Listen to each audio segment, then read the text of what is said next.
Muito bem, pessoal, neste vídeo vamos comentar a prova de legislação aplicada no concurso da SPGG. Pessoal, a primeira questão da prova em legislação, a questão 11, trouxe conceitos do Estatuto dos Servidores, a Lei 10.098. Pessoal, o conceito de lotação, que é a força de trabalho qualitativa e quantitativa de cargos nos órgãos. A lotação é justamente a distribuição dos cargos na administração pública.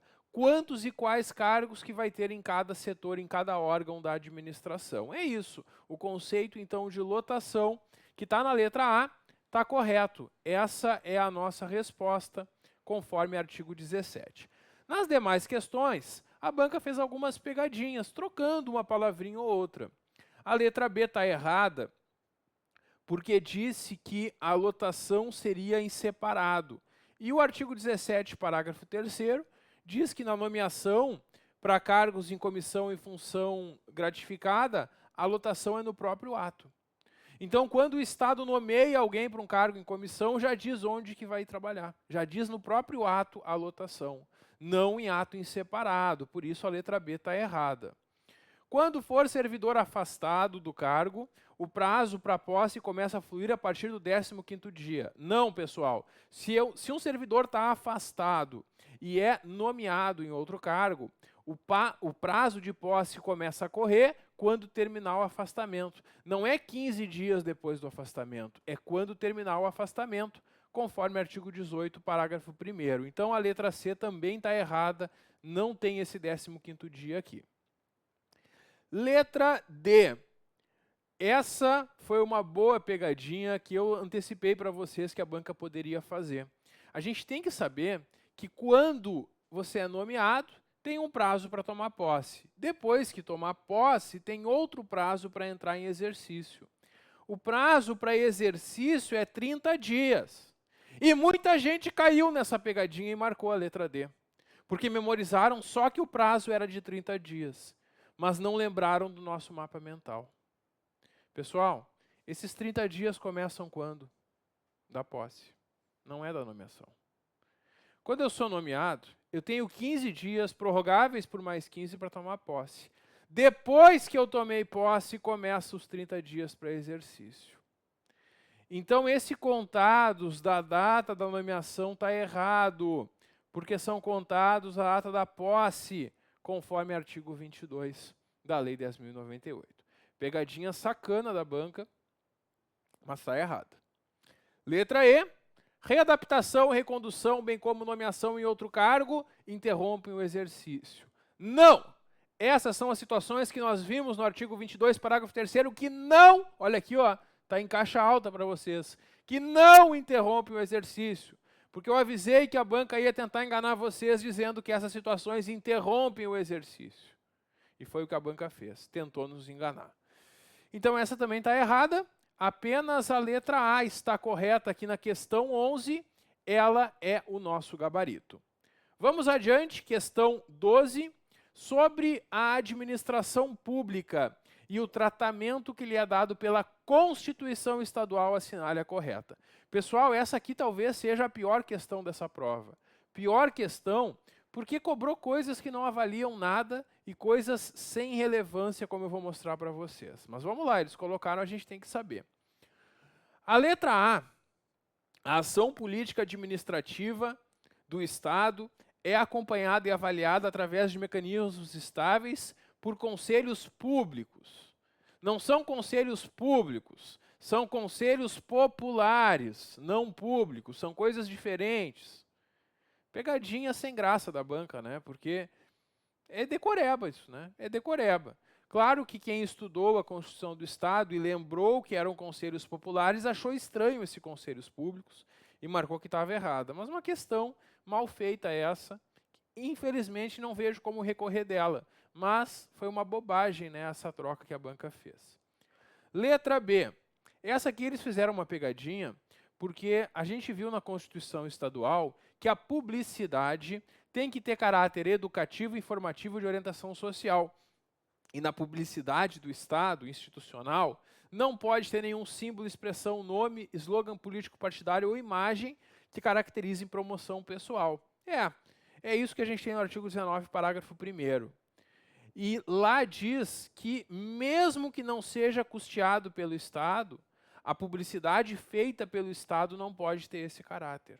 A banca colocou na questão, exceto quando não custeadas. E esse exceto tornou incorreta, porque não é exceto, é ainda que não custeada diretamente pelo Estado. Então, toda publicidade do Estado não deve ter esse caráter. A letra C está correta, ela traz algo que a gente sabe que está na Constituição Estadual, que a investidura em cargo público e empregados na administração indireta depende de aprovação em concurso público, que pode ser de provas ou provas e títulos, exceto ressalvados os cargos em comissão que são livremente escolhidos. É isso. Artigo 20, letra C, esse é o nosso gabarito. A letra D está errada, porque diz que a lei vai reservar percentual de cargos e empregos para pessoas negras e portadoras de deficiência. Pessoal, a lei prevê cotas raciais e cotas para pessoas com deficiência? Prevê. Isso está na Constituição do Estado? Não. E é isso que eu digo, uma questão mal feita. Sacanagem perguntar isso. Porque a gente sabe que existe cota racial. Só que isso não está na Constituição do Estado. Isso está em outra legislação. A Constituição do Estado não prevê essa cota. Ela prevê a cota para pessoa com deficiência. Então está errado. Mesmo existindo hoje cota, a letra D está errada, porque não está de acordo com o artigo 19, inciso 5 da Constituição Estadual. E letra E, a lei especificará cargos e funções cujos ocupantes devem declarar bens que compõem o seu patrimônio, estendendo-se esta exigência aos detentores de funções diretivas e empregos da indireta. Não é estendendo-se, é podendo estender esta exigência, conforme artigo 19, inciso 2, por isso está errada. E aqui, pessoal, foi a pior alternativa da questão. Sabe por quê? Porque desde 1992, com a Lei de Improbidade Administrativa, todo agente público tem que declarar os bens. Então isso aqui não tem nem aplicação mais. Faz 30 anos que isso aqui não tem aplicação e eles continuam cobrando em prova. Por isso que eu digo, questão mal feita aqui, vacilou a banca, mas eu não vejo como recorrer dela. A letra C é o gabarito, porque a banca perguntou de acordo com a Constituição Estadual. Questão 13. Lei de licitações em contratos. Aqui a banca tentou dificultar a nossa vida, mudando uma palavrinha, um detalhezinho em cada situação. Pessoal, o artigo 6º da Lei de Licitações é uma espécie de glossário da lei com vários conceitos. Falei para vocês no curso que é essencial saber esses conceitos. E a banca foi no detalhe. A nova Lei de Licitações traz um conceito novo que não tinha na lei antiga, que é o agente de contratação, que é a pessoa designada para tomar as decisões, que no pregão, por exemplo, é um pregoeiro, né? O agente de contratações. Pois é, e o agente de contratações vai acompanhar a licitação até a homologação, não até a adjudicação. A adjudicação vem antes da homologação. E não é só até a adjudicação, é até a homologação, conforme artigo 6º, inciso 60. Então a letra A está errada por causa dessa palavrinha aqui. Letra B, contrato de eficiência é aquele cujo objeto é a prestação de serviços que pode incluir realização de obras e fornecimento de bens. Esse é o contrato de eficiência, é mais uma inovação aqui. E vai ter uma remuneração do contratado com base na economia gerada. Está aí no artigo 6º, inciso 53. Então, o contrato de eficiência é o seguinte: uma empresa vai oferecer para o órgão público uma solução. Vai dizer, olha, eu vou conseguir reduzir para vocês a despesa com telefonia, com ligações telefônicas. Aí a empresa implanta todo um sistema e consegue reduzir. E ela vai ser reduzida, ela vai ser remunerada com base num percentual que reduziu da despesa. Isso é muito comum em telefonia, mas também futuramente pode ser que empresas ofereçam soluções também em consumo de energia elétrica, por exemplo, consumo de combustível, enfim. É possível. Sempre que uma empresa, então, vai ser remunerada com base num percentual do que ela conseguir reduzir das despesas correntes do órgão, isso é um contrato de eficiência. Então, a letra B é a resposta correta, é o nosso gabarito. A letra C, ela trocou o conceito de repactuação com o conceito de reajustamento. Ao longo do contrato, o valor pode ser alterado, tanto por repactuação como reajustamento, mas são coisas diferentes. E a banca misturou, então, o conceito de reajustamento em sentido estrito, que está no artigo 6º, inciso 58, com o inciso 59, que traz o conceito de repactuação. E você sempre tem que lembrar, pessoal, sempre que envolve aquela variação de custos, passando ali em convenção coletiva ou dissídio coletivo para pagar os trabalhadores, isso sempre é repactuação. É isso. Então está errado, né? Porque não é reajustamento em sentido estrito. Esse conceito que está aqui é o conceito de repactuação. Sempre tem que associar assim. Falou em convenção coletiva ou dissídio coletivo, é repactuação. Então está errada a letra C. Letra D, sítio eletrônico oficial é o sistema informatizado de gerenciamento centralizado e indicação de preços. Não. Esse é o conceito de catálogo eletrônico de padronização, que está lá no inciso 51, não de sítio eletrônico oficial. Sítio eletrônico oficial é o site da internet. Então, a letra D está errada também. Letra E, órgão ou entidade gerenciadora é aquela que participa dos procedimentos. Não, quem participa é o órgão participante. O gerenciador é o responsável pela condução dos procedimentos. Então, também está errada, né? Então, pessoal, vejam que foi no detalhe aqui, mas a única correta é a letra B. Essa aqui é uma prova mesmo de obstáculos, né? Porque vocês vão eliminando as erradas e vão ver que só a letra B está correta. Aqui vocês eliminaram porque viram que era a homologação e não a adjudicação. Aqui vocês eliminam porque perceberam que a banca trocou repactuação por reajustamento em sentido estrito. Na outra, a banca troca sítio eletrônico por catálogo eletrônico. E na outra, a banca trocou a entidade gerenciadora pela participante. Então é isso, letra B, o gabarito.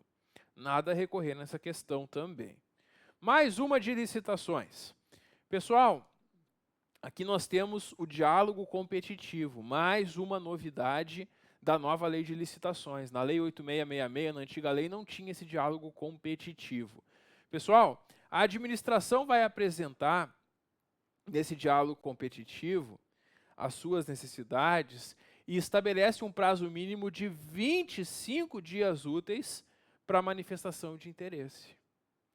O prazo é de 25 dias úteis, não 45 como está aqui. Por isso a letra A está errada, com base no artigo 32, parágrafo 1º. A letra B, os critérios empregados para a pré-seleção dos licitantes deverão ser previstos em edital e serão admitidos os interessados previamente cadastrados. Pessoal, olha só, o que diz no artigo 32, parágrafo 1º, é que os critérios empregados para a pré-seleção dos licitantes deverão ser previstos em edital e serão admitidos todos os interessados que preencherem os requisitos objetivos estabelecidos. Então, não é os interessados previamente cadastrados, é os que preencherem requisitos objetivos. Não é só estar cadastrado. Tem que preencher esses requisitos. Por isso, a letra B está errada. Letra C, a administração poderá revelar a outros licitantes a solução proposta. Não, ela não poderá, conforme artigo 32, parágrafo 1º, inciso 4. Não poderá, por isso está errado. Letra D está certa. O edital pode prever fases sucessivas, caso que cada fase pode restringir as soluções ou propostas a serem discutidas. É o que está lá no inciso 7º do parágrafo 1º do artigo 32. Letra E, essa aqui derrubou muita gente, hein? O diálogo competitivo é conduzido por agente de contratação. Não.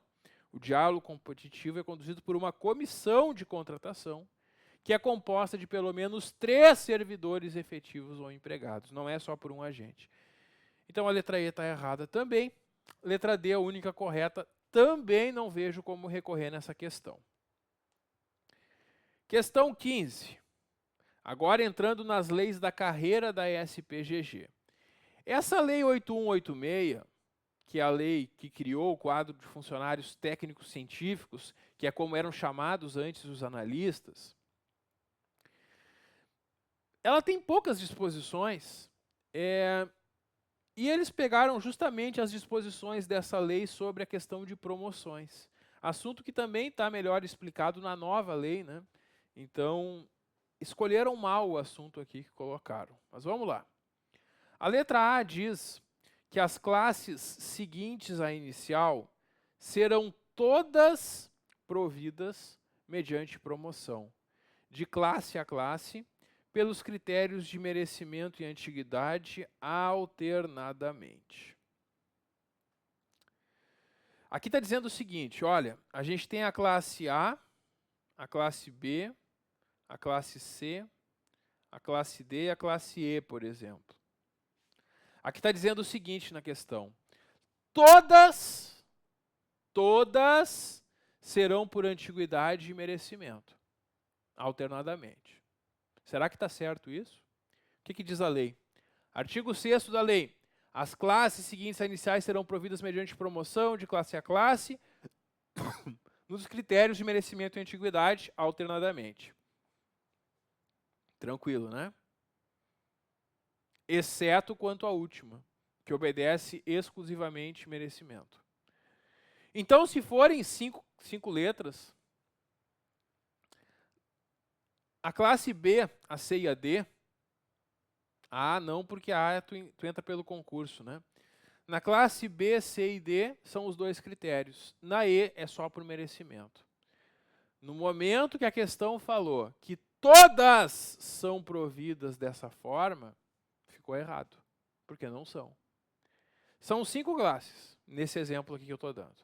A classe A, vocês entram pelo concurso. Para essas aqui, vocês podem ser promovidos alternadamente. Para a última classe, não. Então, está errada, né? Esse todas tornou errada a letra A. Letra B, na apuração da antiguidade, considera-se o tempo na carreira? Não. Considera-se o tempo na classe. E os critérios de desempate que vão ser na carreira, no serviço e no serviço público em geral. Então, se vai ter uma promoção da classe A para a classe B, eu vou levar em consideração quem está há mais tempo na classe A. Depois vão ter outros critérios. Por exemplo, se é uma promoção da classe B para a classe C, o mais antigo é o que está na B há mais tempo. Aí tem 2 servidores que estão ao mesmo tempo na B. Qual deles vai ser promovido? O que está há mais tempo na carreira. Então, o primeiro critério é o tempo na classe, depois é o tempo na carreira. Depois é o tempo no serviço público estadual e depois no serviço público em geral. Então, está errada a letra B, com base no artigo 6º, parágrafo 1º. Letra C, persistindo o empate na promoção por antiguidade, o desempate é por sorteio. Não, não é. Como é que desempata? O mais idoso. Então, se nenhum critério de antiguidade desempatou, o candidato com maior idade vai ser promovido antes. Errado, então, a letra C. O merecimento é aferido na classe, tendo em conta todos os dados objetivos que revelem, por parte do funcionário, fiel cumprimento dos deveres, atualização e eficiência. É isso mesmo. É o conceito do artigo 6º, parágrafo 3º, a letra D é o nosso gabarito. Letra E, não será promovido titular de cargo que não tenha interstício de 2 anos de efetivo exercício na classe em qualquer hipótese. Esse em qualquer hipótese tornou incorreto, porque em regra, para que eu seja promovido de classe, eu tenho que ter um interstício de 2 anos. Salvo se na mesma nenhum outro completou. Caso que aí não vai poder ter uma nova promoção antes de 2 anos. Então tem uma exceção. Tem uma situação que eu posso ser promovido antes de 2 anos. Se não tiver nenhum outro servidor na minha classe que possa ser promovido, eu mesmo antes de 2 anos posso ser promovido, mas depois eu não posso ter outra promoção antes de 2 anos. Então tem uma exceção, por isso a letra E está errada. O gabarito da banca é a letra D, também não vejo como recorrer nessa questão. Questão 16, a Lei 14.224, que também trata dessa carreira. É correto afirmar, essa eu falei que falei que iam tentar enganar vocês, hein? A carga horária dos servidores é de 40 horas semanais. E a banca tentou te enganar aqui, dizendo que é de 44 horas. De onde é que a banca tirou 44 horas, professor? Lá da Constituição Federal.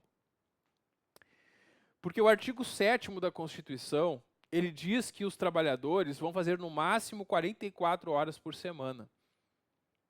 E a lei dos servidores aqui diz, nesse caso, para a carreira da SPGG, que o limite é de 40. Então essa pegadinha aqui vocês não caíram na prova, né? Quem fez o curso, inclusive, deu aquela risada, né? Na tua sala, ninguém deu uma risada do nada no meio da prova, era alguém vendo essa aqui. Porque alguém riu que a banca tentou aplicar em vocês essa pegadinha, mas vocês não caíram, né? Essa aqui vocês sabem que está errada. Letra B. A pedido do servidor e independentemente de anuência, não, é com anuência, pessoal, o regime de trabalho pode ser reduzido. Pode ser reduzido para 30 ou 20 horas semanais, com a proporcional redução da remuneração. A lei da carreira permite que o servidor peça a redução. Bem interessante isso, porque antigamente a lei 10.098 não possibilitava a redução, hoje ela possibilita também. Mas antes mesmo da 10.098 possibilitar essa redução, os analistas da SPGG já podiam reduzir a carga horária. Mas isso aqui, pessoal, é com anuência da administração. Com anuência. Não é independentemente de anuência, não.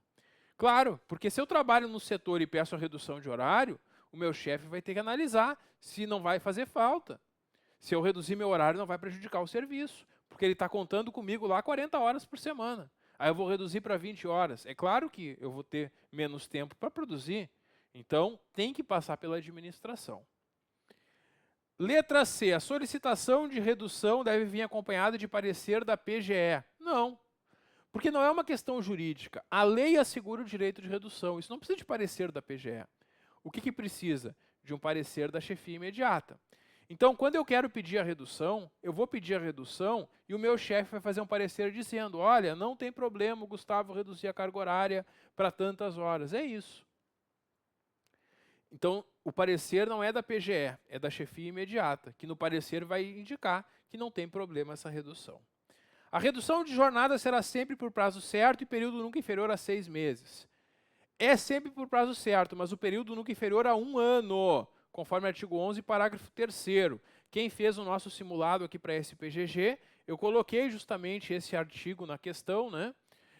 Porque eu achei muito provável mesmo que a banca perguntasse em prova e fizesse uma pegadinha mudando o período, como ela fez, né?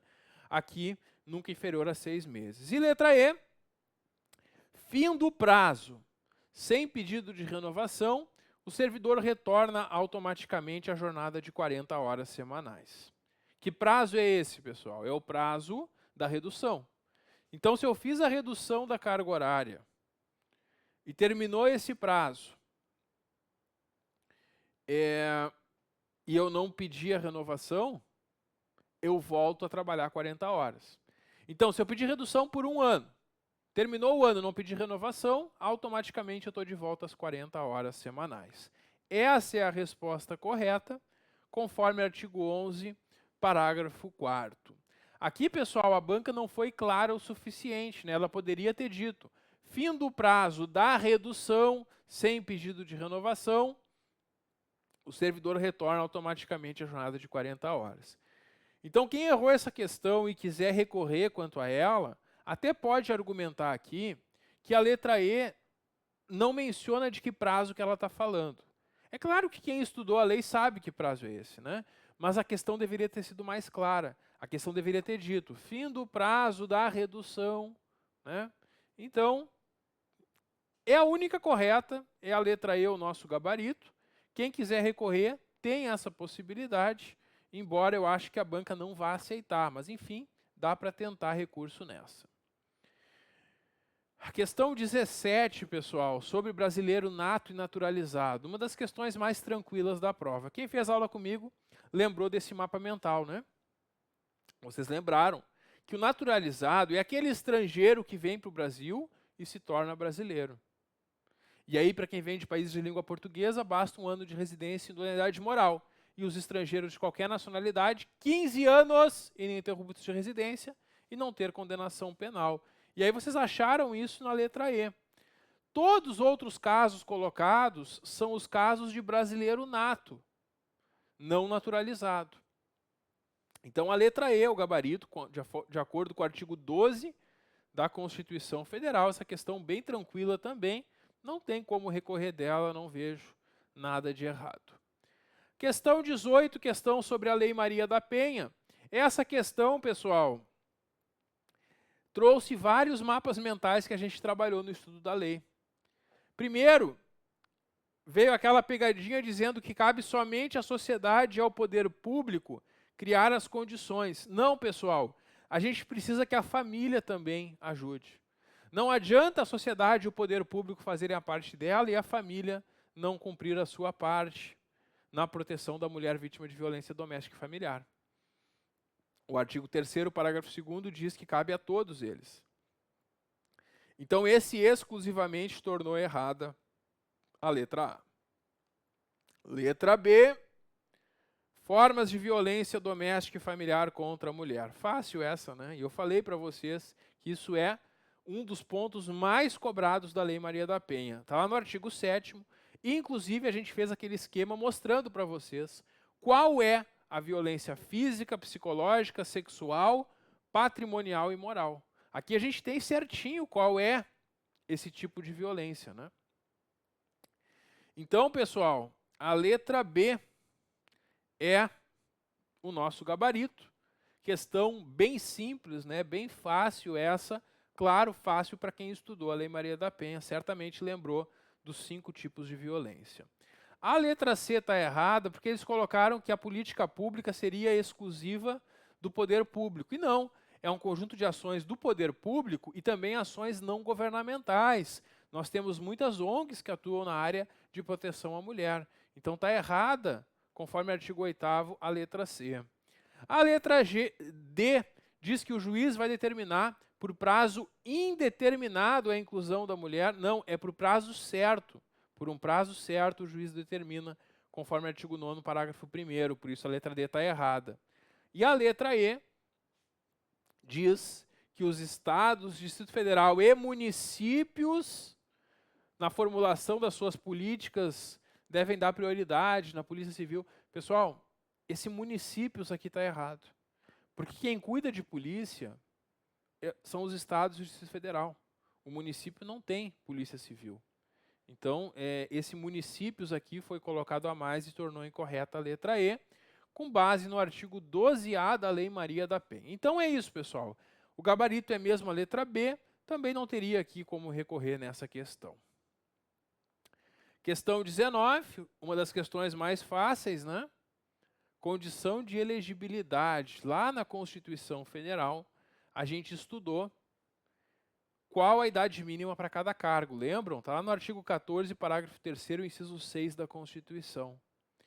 Vereador aos 18 anos, deputado, prefeito, vice, juiz de paz, que é o que a banca perguntou a partir dos 21 anos, governador e vice a partir dos 30 e presidente e senador a partir dos 35. Né? Então, letra B, o gabarito aqui, no artigo 14, parágrafo 3º, inciso 6. Questão 20. Essa questão 20 eu vou deixar para corrigir com vocês no próximo vídeo. Acompanhe aí no canal.